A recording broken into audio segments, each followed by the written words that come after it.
The Americans demonstrated their mushrooming power on February 17th with an irresistible carrier raid against Truk Island, our Navy's largest and most powerful naval base in the inner southern Pacific.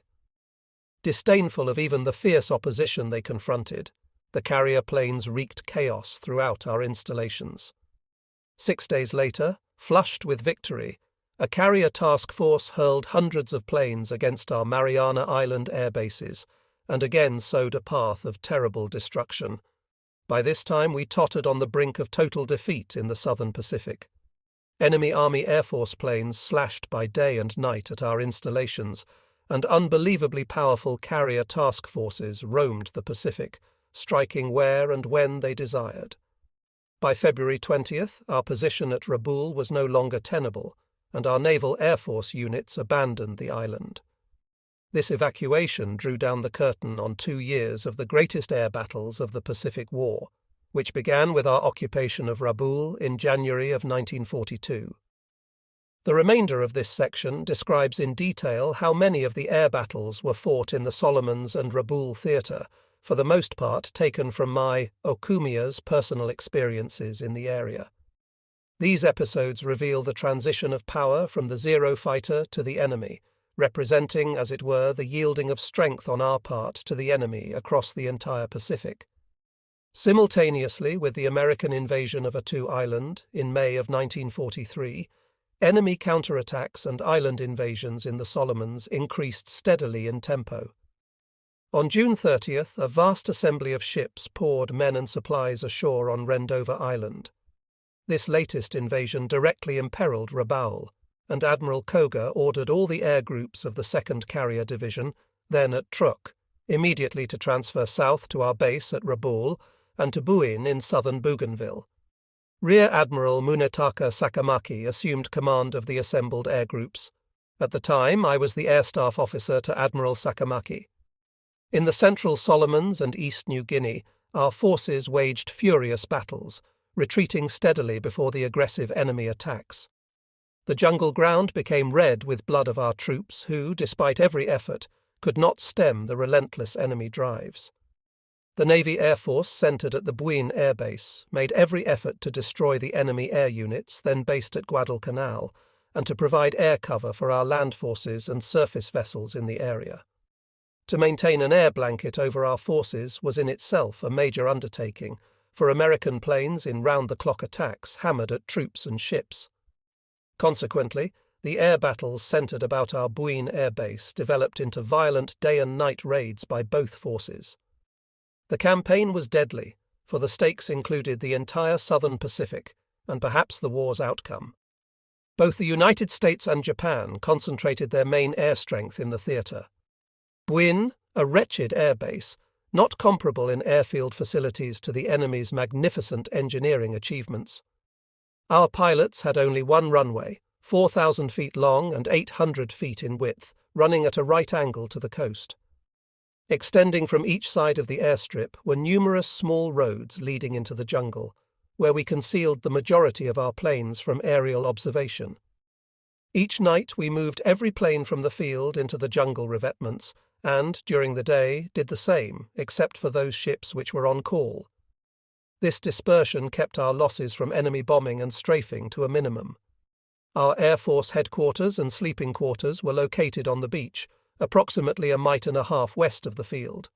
Our quarters were simply barracks, or more accurately, tents scattered haphazardly over the ground. We raised the floors about 6 feet above the soil for protection against the severe heat and moisture. I remained at Buin approximately 3 months, from July to September 28, 1943. During this time I kept detailed notes of our harassed life at this jungle air outpost. The daily activity at the air base begins at least 3 hours before sunrise. In the steaming humidity, surrounded by insects, the mess crews begin the task of preparing meals for the day. Most of the maintenance crews also arise at this time to prepare the planes for the day's missions. The work of our mechanics is most strenuous, for they must bring all the aircraft which are to fly that day from their jungle revetments onto the field. One by one the planes move from the jungle cover, a band of men tugging and pushing the heavy aircraft over the soft ground. Everything must be done by hand. There is not a single tractor on the field. 2 hours later, with 60 minutes yet to go before the sun shows over the horizon, the entire field awakens and all men take their posts. The pilots and the aircrew members carry their flying gear to the assembly point, which is the flight personnel pool near the runway. Here they eat their breakfast while they await the orders of the day. Even as the pilots receive their briefings, reconnaissance planes bound for routine search missions in the Guadalcanal area thunder along the runway and disappear into the brightening sky.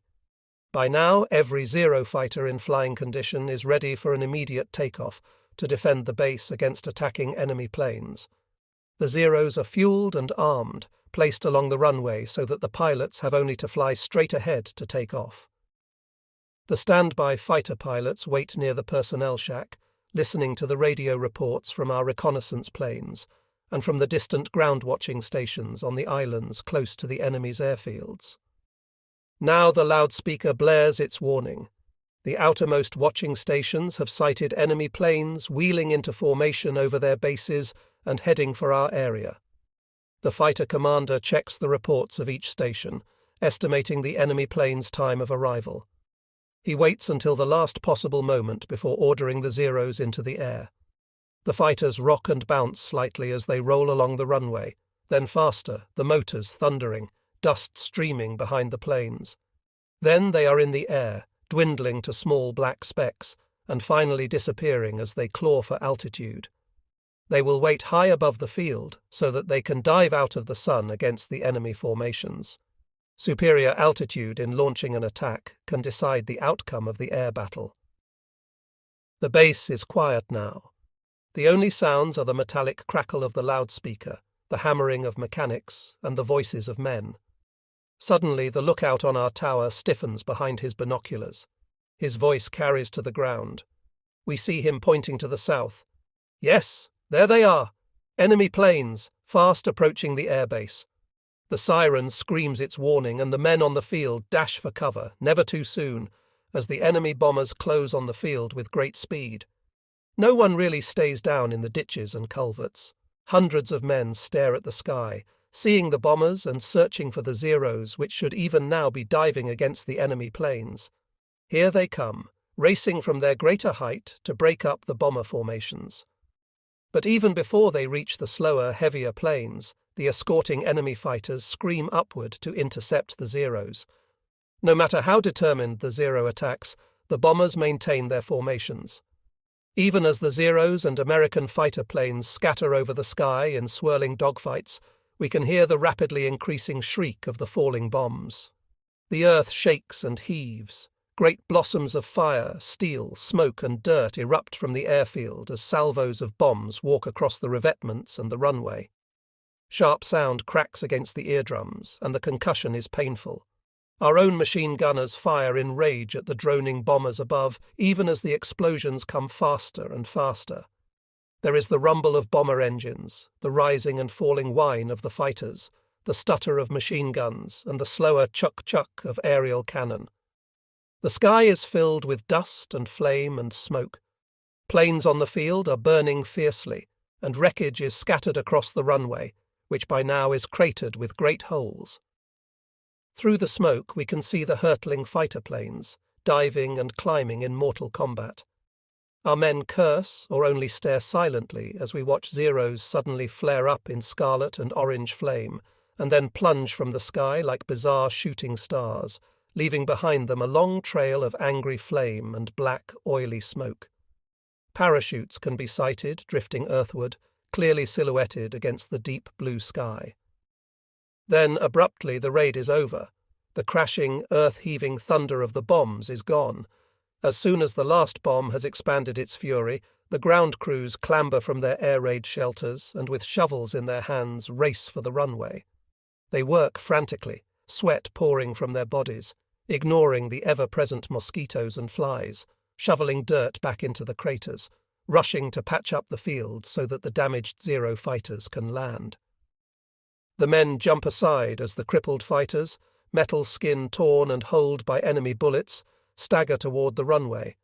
Most of them land safely, but every so often a badly damaged fighter spins under a collapsed landing gear or flips over on its back. As soon as it has stopped rolling, each arriving plane is surrounded by the maintenance crews. They push the fighters off the runway one by one and immediately refuel the tanks and load fresh machine gun bullets and cannon shells. The pilots, weary from another early morning encounter, assemble at the command post where the intelligence officers record their reports of the fight. As soon as the conference ended, the pilots returned to the assembly pool. These daily attacks are a familiar story. Even now our attack bomber group is waiting for takeoff. Finally, the reconnaissance planes report the most favourable targets, and the bombers trundle down the runway and soar into the air. The Zeros will be flying close escort. The American fighters are becoming tougher every day. The long day passes. The gathering dusk is a welcome sight, for it means some rest and at least respite from heavy raids. Neither we nor the enemy has the proper equipment to permit large-scale night attacks. Once the sun has set, the air crews, back from their missions, walk wearily to their respective sleeping quarters. Not, however, the maintenance crews. Their full day of work is no assurance of relaxation and sleep. The planes which have fought today are riddled with bullet holes, shrapnel and gaping cannon tears in the wings and fuselage. Motors grind noisily and must be brought to smooth operation. Sheet metal work must be done. Machine guns which have jammed must be cleared, brakes tightened or replaced, radio sets repaired, new sheets of clear plastic put in the bullet-riddled nose sections. The maintenance crews are exhausted, but they drag their weary bodies about the field, heaving and tugging to move the planes back into the jungle. They pray for tractors such as the Americans have in abundance, but they know their dream of such luxuries will not be fulfilled. 3 hours after the sun has gone down, the mechanics and technicians emerge red-eyed and haggard from the jungle to take their supper. It is blue-black twilight now, and the men eat, too tired to talk to one another, groping for their food in the darkness imposed by air raid blackout orders. Hot, sweaty, dirty and tired, they eat their food and walk to their sleeping quarters. They are too weary to read, or to write letters, or even to talk very much to each other. Sleep is their only concern, and they fall heavily to their mats. It is dark now, and the field is quiet. Maybe, if we are lucky, it will be a restful evening. Before long we know differently. Even as the siren screams, we hear the distant sound of approaching bombers. Anti-aircraft guns cough raucously at the black shapes far above, and dazzling searchlight beams stab through the sky, swinging in circles to search for the raiders. A series of tremendous explosions smashes at the eardrums. Again the earth heaves and shakes, and dust and smoke shower over the entire field.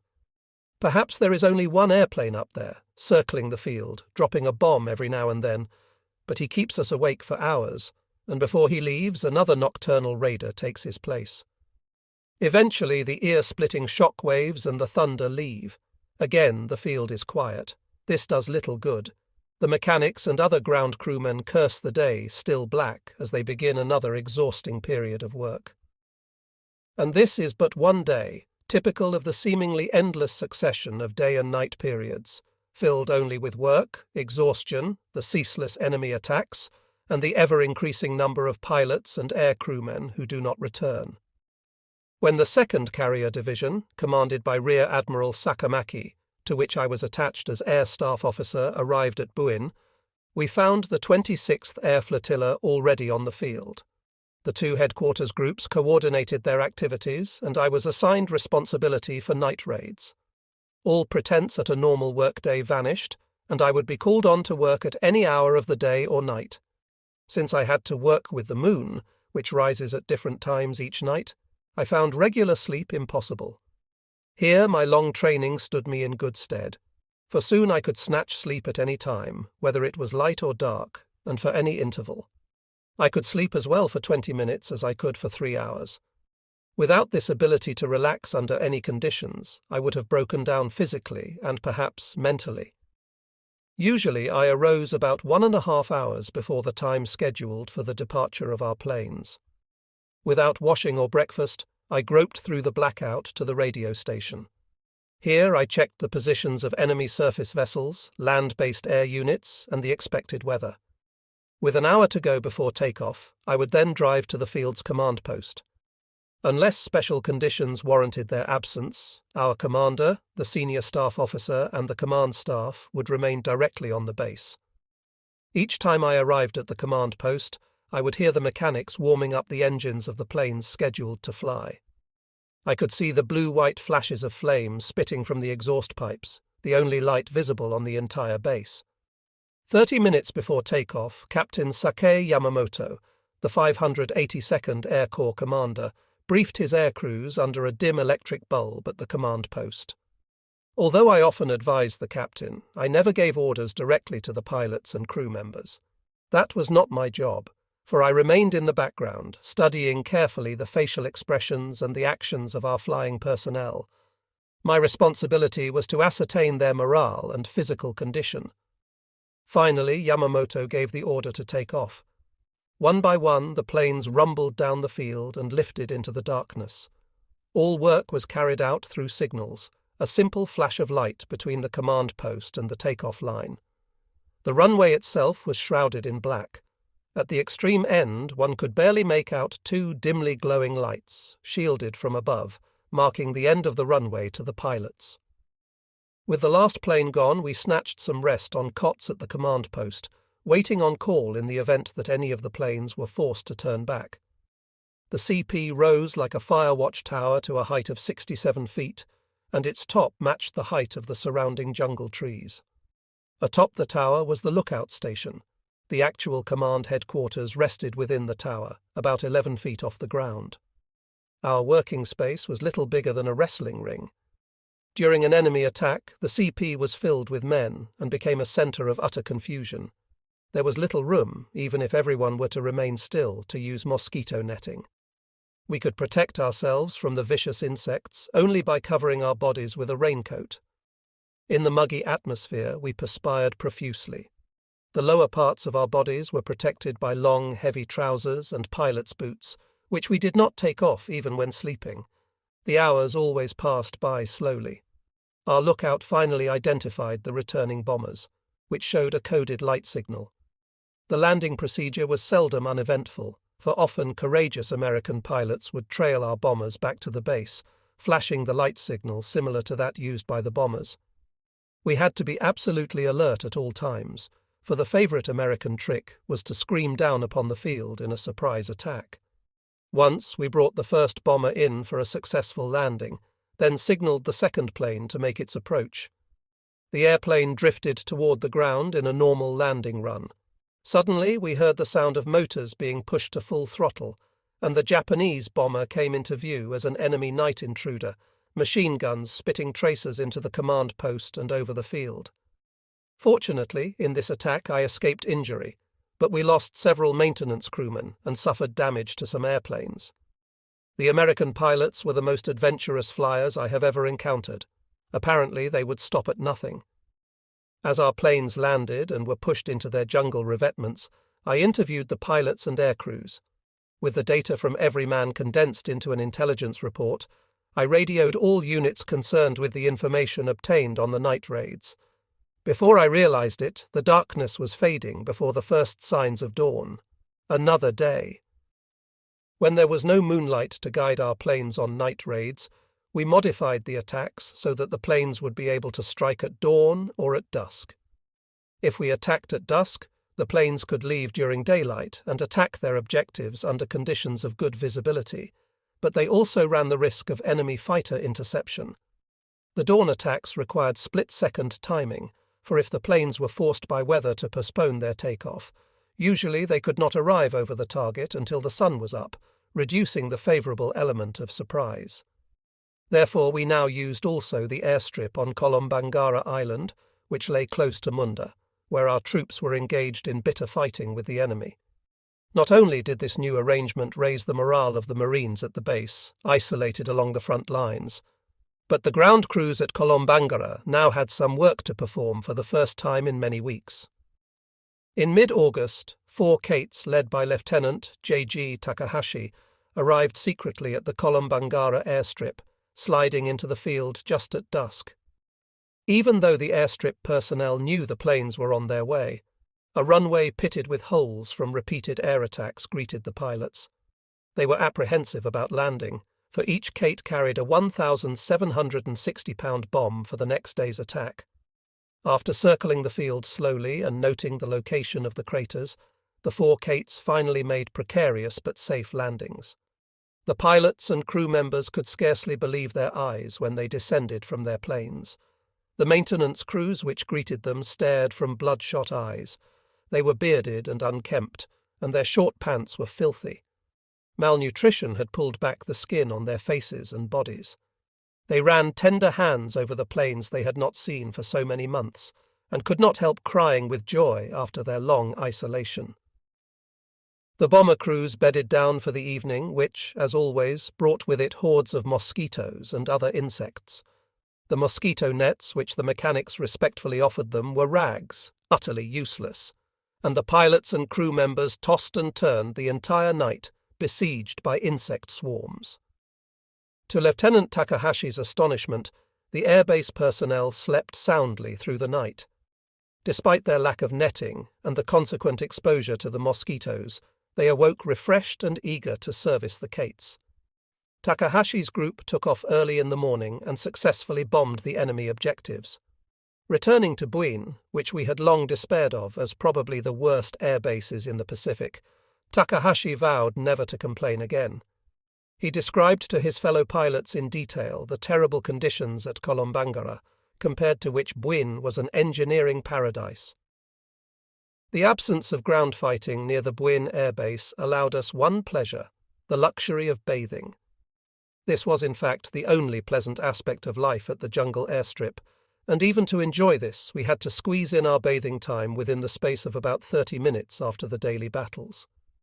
Eventually the Americans intensified their attacks and raided Buin at any time of the day or night. Frantic movements to extricate oneself from a tub because of flaming tracers soon made us forego even this last moment of relaxation. I must give credit where it is rightfully due. The American pilots who raided Buin were some of the bravest flyers I have ever seen. They flew at treetop level, racing at great speed over the field, their machine guns spraying lead and tracers into every possible target. The loss of merely the pleasure of bathing may appear as a trivial matter to the reader.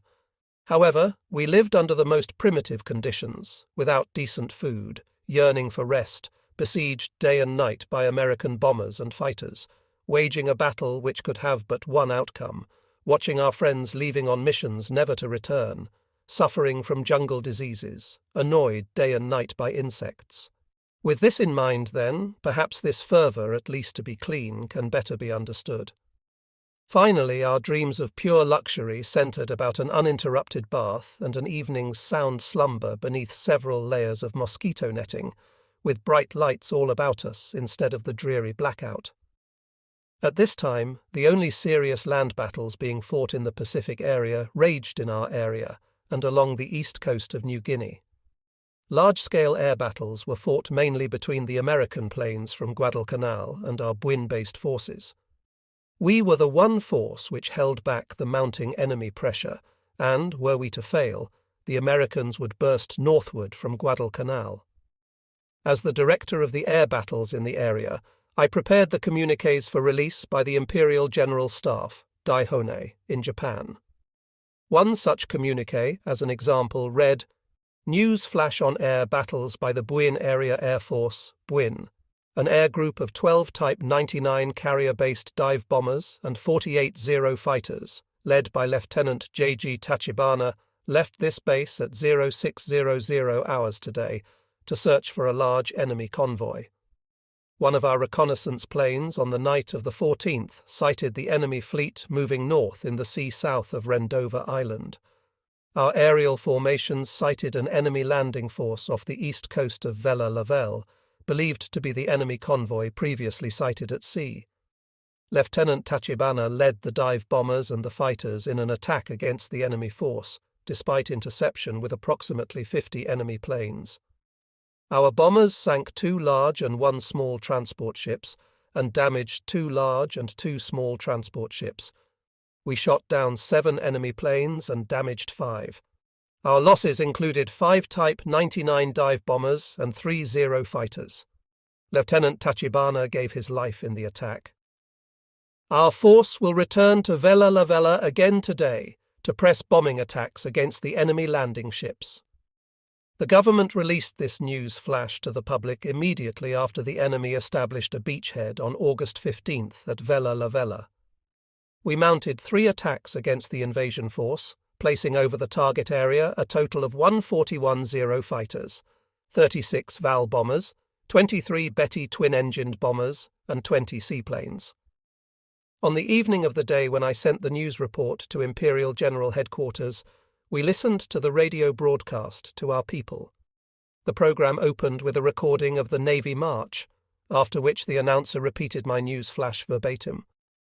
When I heard that more than half the program time was allotted to my report, I first realized to what extent I could control the feelings of our people at home. On September 1st, the Navy ordered the commander of 26th Air Flotilla to return with his staff to Japan, and directed Admiral Sakamaki and his staff to assume the combat responsibilities of the departing flotilla. As the division air staff officer, I assumed the air operations duties which had been conducted by the flotilla's air officer. We now were the only remaining high-echelon headquarters unit in close proximity to the enemy, for which I comprised the entire air staff. What the situation actually indicated was that our planes were the only force left to face the main body of American air strength in the area. Our conduct would reflect accurately the national air strength of my country. From this moment on, I no longer recognized night or day. Often I worked right through stretches of 48 hours or more, laboring to dispatch my airplanes where they could most effectively attack the enemy and, equally time-consuming, trying to be elsewhere when the American raiders assaulted Buin. My position was anything but unique, for Rear Admiral Sakamaki, Captain Yamamoto, and their immediate staffs were suffering the same tribulations. On September 14th, enemy planes bombed Buin 3 times, placing over the airbase at least 220 planes.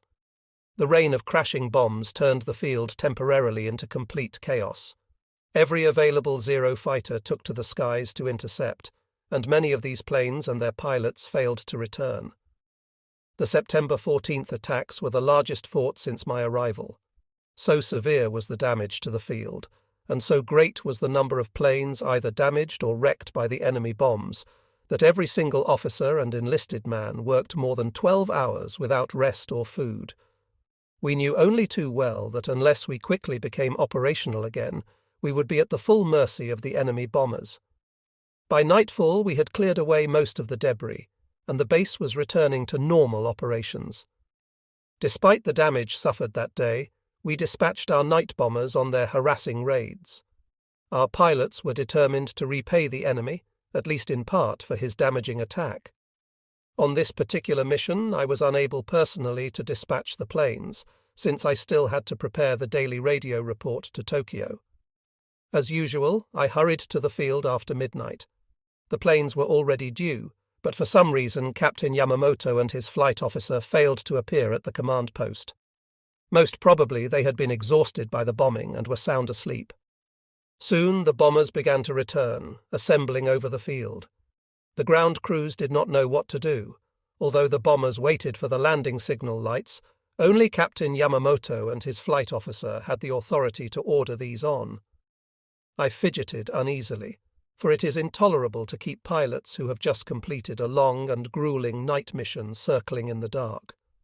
Further, the situation was ready-made for an effective sneak attack by an enemy intruder, and the entire base now was wide awake, waiting with uncertainty for the planes to land. One can never be sure that the planes above are friendly. It was beyond my authority, but as the air staff officer I ordered the ground crews immediately to switch on the landing lights to bring the bombers in. One by one the black raiders slipped onto the airstrip and the signal lights winked out. At that moment Yamamoto and his flight officer came running into the command post. At once I apologized, for to overextend one's authority is a serious matter. Rather than taking offense, the captain was grateful for my intervention. His action was typical. To every one of us, the welfare of the air crews was our primary consideration. Our purpose was to ease as much as possible the burden of the men who carried the fight to the enemy. This required the unhesitating cooperation of all concerned. To do less was to shirk one's responsibility. The air crews, best of all, personified Japan's people in the battlefield, for they came from every walk of life. Some of them carried the names of well-known families, some non-commissioned officers were simple labourers, some were the only sons of their parents. While we maintained strict military discipline on the ground, with proper observance for rank, class and age, those differences no longer existed when a cruise plane lifted its wheels from the ground. The enemy cared little about the groups which constituted our air crews, and there existed no discrimination on the part of the pilot who caught our planes in his sights. Our air crews were closely knit teams, for it mattered not one whit whether an enlisted man or an officer manned the machine guns or cannon. The effect was exactly the same. Unfortunately, this feeling of solidarity of our air crews was unique in the Japanese military organization. The continual air battles against the savagely fighting Americans exacted a heavy and steady toll of our men. The constant fighter plane interceptions and bombing missions meant that hardly a day passed without men dying or receiving serious wounds. The pilots and air crews did not honestly expect to survive their Buin duty tour, for the steady loss of men meant that no one could predict the time of his own passing. I could not understand the attitude of our Navy command, which treated its men with unnecessary harshness and apparent disregard. Of the 150 aircrew members who had arrived 1 month ago with me at Buin, at least 50 were dead. Before another month passed, we were certain that more than 1/2 of the remaining men also would be lost. Even in the costly Guadalcanal beachhead operation, we did not lose more than 1/3 of our personnel. Here at Buin, we suffered most heavily in the loss of our Lieutenant J.G. personnel, who formed the nucleus of the fighter pilots. 13 of these men had arrived in the South Pacific 18 months ago. Only one was still alive. I was not entirely aware of the attitude of these men, either of those who had died or the ones who remained. Perhaps many of the men accepted their fate willingly, with the realization that in sacrificing their lives for their country, they went beyond merely the act of dying. I do not know the answer, but I found it gratifying to see that those who remained to fight, and almost certainly to die, exhibited no signs of psychological disturbance. For our ground forces, it was a different matter. It was not difficult for our troops to whip themselves into emotional frenzies, for there existed no greater honour than to die in defence of their homeland. Perhaps some of our troops obtained their courage from the long-cherished desire to die, as they knew eventually they must, before their comrades with the fearless banzai cry upon their lips. This world of human emotions did not seem to touch our flying personnel. Their courage and solidarity as a team under fire arose from something more profound and lasting. Certainly they realized that if the war conditions did not change drastically, their demise was but a matter of time. Just when that time would come was, of course, the question. They had to continue fighting, ignoring the ever-present spectre of flaming death, simply because there was a task to be done. It was important to our men to be remembered for the brave manner in which they met death against the enemy. Our airmen, who for so long fought a steadily losing battle, often were denied in their last minutes of life the knowledge that their passing would be related at home.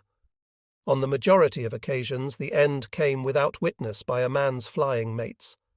Those men who failed to return simply were listed as died in action or failed to return. Despite the lack of what was to them a matter of great consequence, our pilots and airmen fought courageously. The philosopher would state that it is the basic principle of the theory of evolution to be unmindful of one's own destruction for the sake of propagating the species. This is all very well in the classroom, but the philosopher often is conspicuously absent from the battlefield. What is it which allowed our men to act as they did? I cannot answer, and never really will know, but I feel that I saw something wonderful, deep and pure in their eyes, a reflection, perhaps, of the serene peace they knew in their souls. If I am compelled to identify this motivation, I can reply only with the inadequate phrase of love of their country. Could this be classed merely as patriotism? It is difficult to answer. Through my association with these men, I learned that there are those who fight merely for the sake of fighting, who seek out mortal combat with the enemy, who wish to stake their lives against that of the enemy pilots. They did not do this from patriotic motives, but merely because they wanted to fight. This is no longer explained by logic. Had the real conditions of the battleground, with its overwhelming lack of decent facilities for our men, been shown to the people back home, there would have been a terrible outcry against our leaders. The decision for war itself would have been questioned seriously, and perhaps because of this, the war might have ended sooner. And yet, our airmen did not care to shoulder the task of such public enlightenment. Our men were not so lacking in scientific knowledge as to believe in happiness after death. They had enjoyed in their present life what they considered to be the greatest spiritual moments a human being can attain. The matter so disturbed me that on occasion I secretly left my barracks and visited the sleeping quarters of my men. I would contemplate, with little success, the drive behind these courageous airmen. Officers higher than the rank of lieutenant, Japanese Navy division officers, were afforded the luxury of sleeping in 2s and 3s in one room, but the Lieutenant JG personnel crowded 8 together, usually in an old, dirty tent superficially protected by mosquito netting. Our non-commissioned officers also suffered quarters in dilapidated tents, crowded in together. Worst of all, however, were the terrible conditions under which our maintenance crews lived. Their quarters were comparable to the worst jungle slums, and the men slept like sardines in a can, so tightly jammed together that it was impossible for a man to roll over on the damp floors. Tropical rains poured water over their bodies, making sleep impossible. Their mosquito netting amounted to pitiful shreds of cloth, of virtually no use. With poor food, lack of toilet facilities, and jammed quarters, theirs was indeed a miserable lot. We could do nothing to alleviate the terrible conditions, for the few ships which broke through the enemy screen of submarines, warships, and bombers carried only the most essential items. I feared for the health of the aircrew personnel. Even the slightest illness could wreck the smooth teamwork necessary in air combat. The effects of malnutrition especially denied us certain combat advantages. In any aerial engagement, the opponent who first discovers his enemy gains an immediate advantage. Our pilots and crew members, suffering from malnutrition, also underwent a corresponding loss in vision. We had a most forceful demonstration of this handicap. Lieutenant Commander Mochifumi Nango, a distinguished ace in the Sino-Japanese incident, persisted in flying despite marked malnutrition. He was a superb flyer. We were convinced, however, that he did not even see the enemy fighter into which his Claude rammed with terrifying impact. Bowen was in the tropical zone, but lacked the customary native dwellings and, indeed, could only boast cocoa. Neither fruit nor vegetables grew in the forsaken strip of jungle land. At Rabaul and Buka, an island north of Buin, there grew some fresh fruit, but in such niggardly quantities that they could not meet even a fraction of our needs. Every so often I dispatched a transport plane to Kavieng, at the northern tip of New Ireland, with orders to bring back bananas, papayas, and vegetables. The flight required a round trip of more than 800 nautical miles and the use of valuable fuel, but I felt it imperative that our airmen receive at least this minimum quantity of fresh food. Rear Admiral Sakamaki would not take the food, but ordered it distributed only among the pilots and aircrew members. Occasionally, high-ranking officers from our Tokyo headquarters and from Combined Fleet headquarters at Truk would visit Buin to confer with me about the air war in the Buin theatre. I knew that what they learned from me would influence to no small extent the future conduct of our naval air arm, and I was always cautious to answer carefully their every question. One particular interrogation proceeded as follows. We understand that since the 2nd Carrier Division transferred to Buin, air operations in the theatre have suddenly increased. According to our intelligence reports, our raids are causing the enemy great difficulty. Has the present commander employed tactics differing greatly from those of the former commanding officer? Actually, we had not modified our tactics to any unusual extent. The truth of the matter was simply that most of the air staff which preceded us at Buin had suffered severe emotional disturbances. Not only were they exhausted mentally and physically from their grueling work under enemy fire, but the lack of proper housing and food and the murderous climate hastened their collapse. Under such conditions they could not possibly have employed their aircraft effectively against the enemy. I replied, "There has been little change, if any at all. I believe the increased efficiency of our men stems from the fact that our commander receives the unquestioned trust and support of his subordinates. As you realize, the present air battles are fought chiefly by our younger officers and by men below the rank of lieutenant. Frankly, I myself want quite badly to make a reconnaissance flight over Guadalcanal, for personal observation would aid my duties. However, as you are aware, my old wounds do not permit me to make a high-altitude flight. I could be only a burden to a reconnaissance plane, and, as much as I would like once again to fly, I have refrained from doing so. However, Commander Okumiya, as the staff officer in charge of air operations, haven't you specific ideas you have followed or would like to see put into practice?" The question was difficult to answer, but finally I said, "My idea of an air staff officer may differ from the conception you hold. To me, his duties should parallel, if you will pardon my analogy, the task of a sports trainer. The air staff officer should outline his plan of attack, but similarly should bend every effort to ease the work of his airmen. Let us face facts. The air staff officer has no place in actual combat. His every effort should be made to formulate the most effective plan of attack and to provide his men with the greatest chance of survival. I am simply carrying out my duties with this attitude in mind." "Will you elaborate a bit further, Commander?" "Perhaps the best example is found in the manner in which we ordinarily attend to our personnel. Usually everybody takes great care to ensure that the needs of officers are met, but these same people are surprisingly negligent of the cares of the greater majority of our flying personnel, the non-commissioned officers. To me this is foolish, for the best officer is useless in combat unless he has the support of a well-coordinated and able crew. Therefore, I have given every possible minute to devising means to raise the morale of our non-commissioned officers. I have taken special pains to provide these airmen with the food and medicine necessary for their health. Our mechanics bend every effort to maintain our planes in flying condition.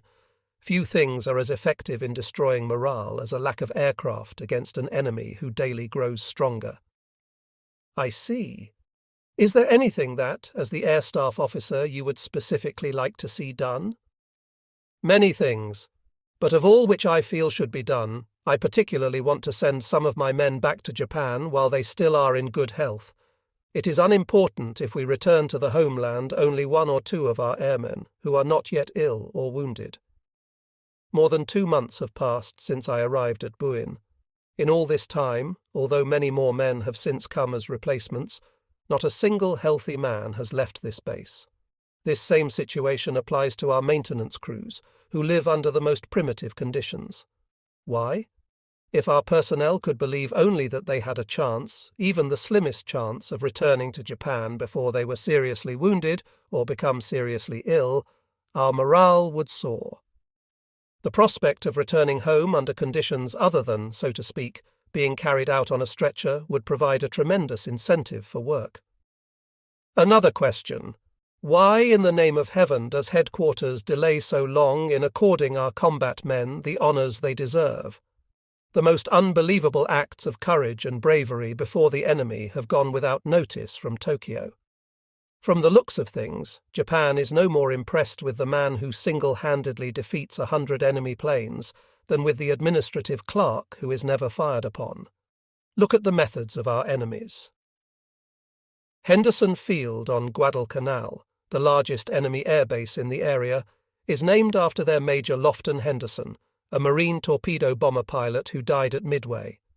I am impressed with the wisdom of the American method of raising the morale of their fighting men. In contrast, our Navy does absolutely nothing to recognize its heroes. The outstanding men of the Pearl Harbor attack and the Sea Battle of Malaya to this day have not received a single individual honor or citation. These men are now dying one after the other in battle, and their numbers decrease every day. The situation at times becomes ridiculous. Recently, Vice Admiral Junichi Kusaka, Commander-in-Chief of the Southeast Area Fleet, was forced to take some steps to recognize one of our pilots. The Admiral awarded an honor sword to Flight Petty Officer Okabe, who in one day shot down 7 enemy planes. Okabe himself was happy to receive this citation, but little is left for his memory, since he died in action several days later. Our aircrew members do not complain or even discuss this lack of recognition or honors for their deeds. Because of this silence especially, I plead that you may convince headquarters to give these men the attention they so rightfully deserve. It is astonishing and perhaps shameful to realize that throughout all World War II, not a single living member of the Japanese armed forces ever received any form of government honor, award, or citation, despite the actions of many men above and beyond their duty to their country. In late September of 1943, I was reassigned as the Air Staff Officer of the 2nd Carrier Division, and soon afterward I returned to Japan. By mid-October, the enemy air raids against the 26th Air Flotilla at Buin had become intolerable.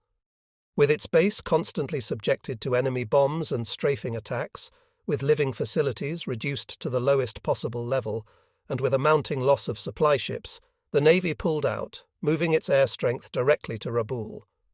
From October of 1943 to January of 1944, our planes engaged the enemy air units in some of the most bitter airfights of the war. Increased numbers of enemy land and carrier-based fighters and bombers attacked our positions. These were met by planes of the 25th and 26th Air Flotillas and the air groups of the 1st Carrier Division. The Navy could not continue to bear indefinitely the ever-increasing enemy air strength, and our position deteriorated rapidly. The last Rabaul Air Force. During the summer and early fall of 1943, the reorganized 2nd Carrier Division under Rear Admiral Takagi Jojima was forced by a shortage of aviation fuel to reorganize and train its air groups in the Singapore area. With its training barely completed, the division received orders from Admiral Koga to transfer to Truk and arrived at the Pacific Bastion by December. By the close of 1943, the Marshall Islands and Rabaul were perilled by the advancing enemy, whose planes daily filled the skies over our bases. Truk itself was threatened by the approaching bulk of enemy air strength. For the 3rd time, Admiral Koga dispatched the 2nd Carrier Division's air groups to bolster Rabaul's tottering defences. Preceding the main body of planes on January 20, 1944, I flew to Rabaul to set up my working quarters. In charge of Rabaul's air defence was the 26th Air Flotilla, the air group I had worked with at Buin. After paying my respects to Vice Admiral Junichi Kusaka, commander of the new aerial defence operation, I hurried to the flotilla's headquarters to visit my old friends. I was anxious to see the men with whom I had shared the bombings and deprivation at Buin. I was pleased to see that, instead of the ramshackle quarters of Buin, the 26th staff now worked in a splendid native house with a high tropical floor. A section was apportioned off as sleeping quarters, and the building was well furnished. With facilities such as these, obviously the commander and his staff would be able to direct their operations with the greatest efficiency. I did not even wait for my car to stop, but climbed out when it still was moving and ran up the stairs leading into the operations room. The moment I passed through the door, I realized something was wrong. Outwardly, the staff personnel were the same. Nevertheless, they had changed. 6 months ago, they were cheerful and hard workers, despite the rigours of life at Buin. Now they were quick-tempered and harsh, their faces grimly set. The fighting spirit which enabled us to ignore the worst of Buin was gone. The men lacked confidence. They appeared dull and apathetic. No longer were they the familiar, well-functioning team. It was difficult to determine the reason for this startling change. Perhaps it was the never-ending pressure of enemy attacks, or the realization that American troops battered their way closer to Rabaul every day. It was possible that finally they had despaired entirely of victory, and were only waiting for the end to come. Their expressions and actions indicated clearly that they wished to abandon Rabaul at the earliest possible moment. Yet despite the American boast that by Christmas their forces would be in Rabaul, the 26th Air Flotilla had somehow managed to hold back the Americans from sweeping over Bougainville Island. Although this was only a defensive action, any respite from the giant war machines pounding its way north in the Pacific could have come only from a great fighting effort. Even the success of this delaying operation failed to buoy the spirits of the headquarters staff. Before long, I could understand the prevalent apathy. I learned that even the Buin attacks could not compare to the devastating enemy assaults against Rabaul. The Americans hurled hundreds of planes in incessant day and night attacks at our crucial base. Sleep became impossible as high-flying bombers and night intruders dropped bombs during the evening. The men were completely exhausted. In the air war raging around Bougainville and Rabaul, the bomber crews were required first to be competent engineers before they could become effective in combat. In the aircraft types employed by our air flotilla, composed of single-seat fighters, two-seat dive bombers, and three-seat level and torpedo bombers, the highest levels of teamwork were necessary to survive the strong enemy air opposition. This demanded, of course, considerable training and coordination of effort on the part of the crew members. We found that replacements who lacked the intimate knowledge which allowed them to fit smoothly into a bomber's established routine became not an asset but a liability. Past combat experience was insufficient to replace the teamwork built up through months of working together. The steady attrition of our personnel in combat denied our men the teamwork they considered so essential, and we were forced constantly to draw upon our administrative staffs for aerial gunners, radiomen, bombardiers, and other crew replacements. Our air staffs lost invaluable subordinates rapidly, and our commanders cursed the necessity for breaking up their headquarters teams, which had been developed over so many months. Before long, the strain of sending out men every day to their deaths began to tell even on the top headquarters staff officers. It is one thing to know that you have a mission to perform, but it is another to stay behind, at a desk, when the pride of Japanese manhood dies because you have committed them to battle. Many of our top commanders would talk to no one for long periods of time. They could not help but reproach themselves for remaining alive at the expense of our young flyers. And yet, absolutely nothing could be done to alleviate the situation. American air pressure increased steadily. Even a momentary lapse in our air defense efforts might lose us Rabaul and our nearby fields. The endless days and nights became a nightmare. The young faces became only briefly familiar, then vanished forever in the bottomless abyss created by American guns. Eventually, some of our higher staff officers came to resemble living corpses, bereft of spiritual and physical strength. The Navy would replace as quickly as it could the necessary flight personnel, but failed at any time during the war to consider the needs of its commanding officers. This was an error of tragic consequence, for no leader can properly commit his forces to battle when he does not have full command of his own mental and physical powers. Neither did the Navy ever consider the problems of our base maintenance personnel, who for months worked like slaves. From 12 to 20 hours a day, 7 days a week, these men toiled uncomplainingly. They lived under terrible conditions, rarely with proper food or medical treatment.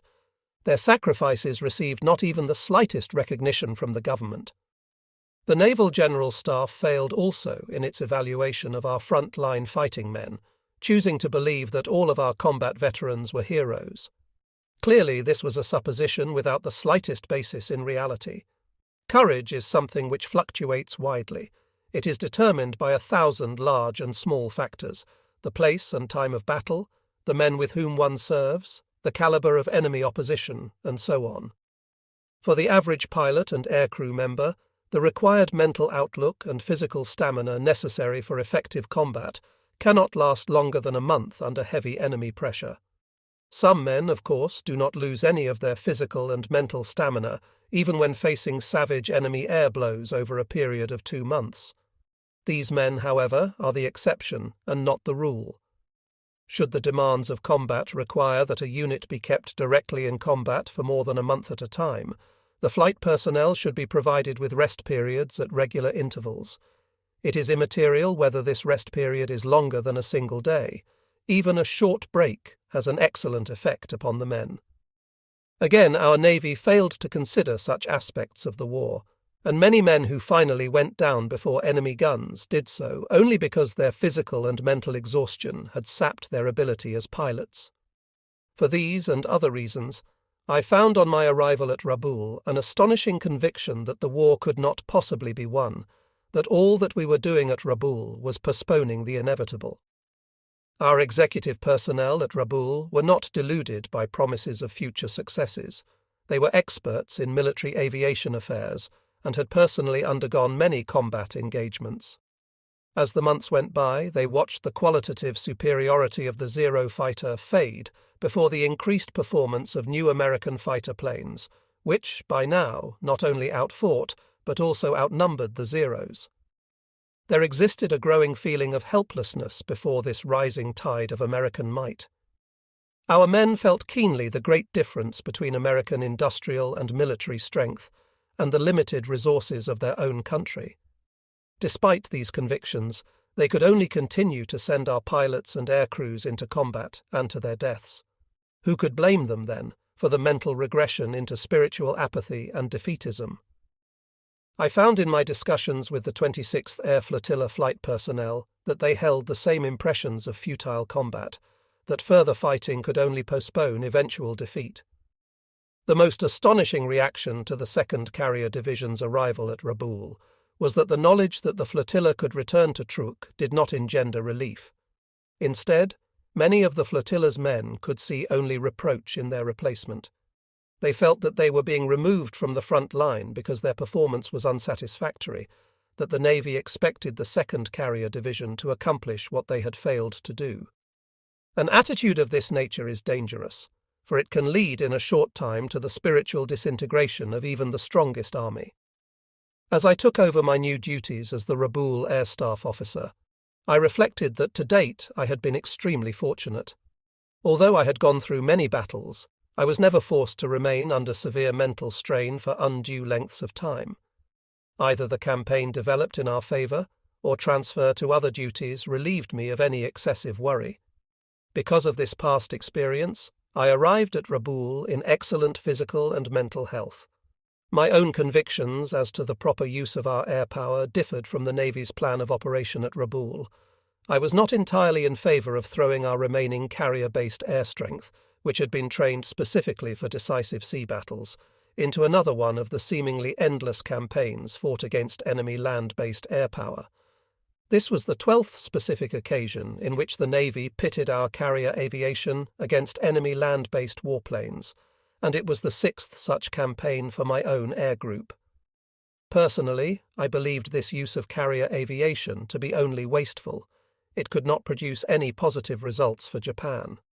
However, these thoughts constituted my own personal convictions, not those of the Navy.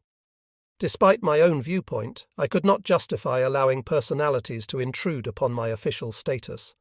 My position as an officer demanded only absolute adherence to the policies of my Navy, and I would not do otherwise than to support to the fullest our efforts against the enemy. I knew that the defeatist attitude prevailing at Rabaul could only cause dissension among my own staff. I had to take every step to prevent the lethargy affecting the 26th Air Flotilla's staff from being transmitted to my own group. Until I arrived at Rabaul, we permitted the replacement staffs to work together with the groups being relieved. The overlapping duties permitted rapid familiarization with the procedures of the base. In this case, however, I preferred not to allow this contact to occur, and as soon as my unit arrived at Rabaul, I relieved the 26th Air Flotilla, permitting them to return at once to Truk. On January 25th, the 2nd Carrier Division's planes arrived at Rabaul. Rear Admiral Takagi Jojima assumed active command of his forces. The Admiral did not have long to wait before he tried the mettle of his pilots, for the very next day a powerful enemy force of approximately 200 fighters and bombers attacked the Rabaul airfield. Admiral Jojima threw into the interception every available Zero fighter, totaling 92 airplanes. The Americans exacted a heavy toll. For many of the fighter pilots, this was their first taste of combat, and they faced experienced enemy pilots who flew excellent airplanes. 10 Zeros were shot out of the sky. The exorbitant losses did not permit us merely to record the dead pilots as having crash-dived. Combat experience teaches that it is always impossible to predict the outcome of battles, no matter how extensive the planning and preparation. Unknown factors can disrupt even the most perfectly arranged operation, and it is beyond the ken of any man to predict accurately what shall comprise these factors. Despite their realization of the uncertainty which accompanies any combat operation, Admiral Jojima, and indeed the entire flight personnel of the division, had absolute faith in my ability to extricate our air groups from our precarious position. My past combat record indicated that certainly I was most likely to wrest victory from an enemy, which now not only possessed excellent and plentiful airplanes, but which exercised unusually aggressive tactics. I admit willingly that my position as the Rabaul Air Staff officer caused me no end of personal anguish. There could be but one outcome to the war of attrition, and that would be in the favor of the Americans. The days passed in a blur. Every day we sent the Zeros up on frantic interception flights. The young and inexperienced student pilots had become battle-hardened veterans, their faces showing the sudden realization of death all about them. Not for a moment did the Americans ease their relentless pressure. Day and night the bombers came to pound Rabaul, to smash at the airfield and shipping in the harbour, while the fighters screamed low on daring strafing passes, shooting up anything they considered a worthwhile target. So intense were the enemy attacks that we literally were unable to find time to attack their bases. Our losses mounted steadily, and the list of dead and missing pilots grew visibly. Throughout this enemy effort, we exacted a heavy toll of bombers and fighters, but even our most successful interceptions failed to affect adversely the air offensive of the Americans. They threw in more and more replacements, and the ratio of enemy planes to ours widened steadily. Under such conditions, the air division could not last much longer. It was obvious that so long as we continued the battle in its present fashion, the Americans would grind us under. A change was called for, and I recommended to Admiral Jojima what was to our Air Force a startling change in tactics. Lieutenant Commander Saburo Shindo, the division's fighter group commander and the former flight officer who had won a special letter of commendation for the outstanding initial victory of the Zero fighter in China on September 13, 1940, assembled his pilots and passed on the new orders. In the future, you will no longer be required to engage enemy planes whenever they are encountered. You will attack or defend yourselves only when the battle circumstances appear particularly favorable to you. What sad words these were! How do our pilots determine what are particularly favorable circumstances? In the flashing, ever-changing situations of air combat, it is literally impossible to determine when you are in the better position to engage the enemy. The words come easily, the actions with difficulty. It is a different matter with surface vessels. There, at least, the responsibility for engaging or avoiding combat rests upon a senior naval officer. I was fully aware of the fact that my air crews could not properly judge all the varying factors of air war which would permit them wisely to attack or withdraw, but I could not arrive at a better solution. Even the issuing of the new orders had a depressing effect, for to our men such words were clearly an official admission of our inferiority to the rampaging Americans. To counter the effects of the new order, I reinstituted small night offensive raids with single-engine Kates. At no time did I believe that the night attacks would affect noticeably the enemy's northward drive, but the feeling of returning to the offensive would improve morale. The Kates attacked enemy transports in the Dampier Strait between New Britain Island and New Guinea. At times we sent Val dive bombers into the Tripoiru Air Base, just north of Buin, where they remained overnight and early the following morning bombed enemy transports at Mono Island in the Treasury Islands south of Bougainville. Less often we sent out the twin-engined Bettys to hit enemy land installations. We could not muster more than 20 planes to use in these raids, and the results, of course, were negligible. Ignoring our feeble bombing attempts, the enemy launched his newest invasion and put several thousand troops ashore on the Green Islands, north of Bougainville and 130 miles from Rabaul. Danger to our Rabaul positions mounted rapidly with the accompanying increase in enemy air offensive operations. Our air losses became appalling. No longer did anyone at Rabaul harbour any doubts as to the monumental gap between the national strength of Japan and the United States.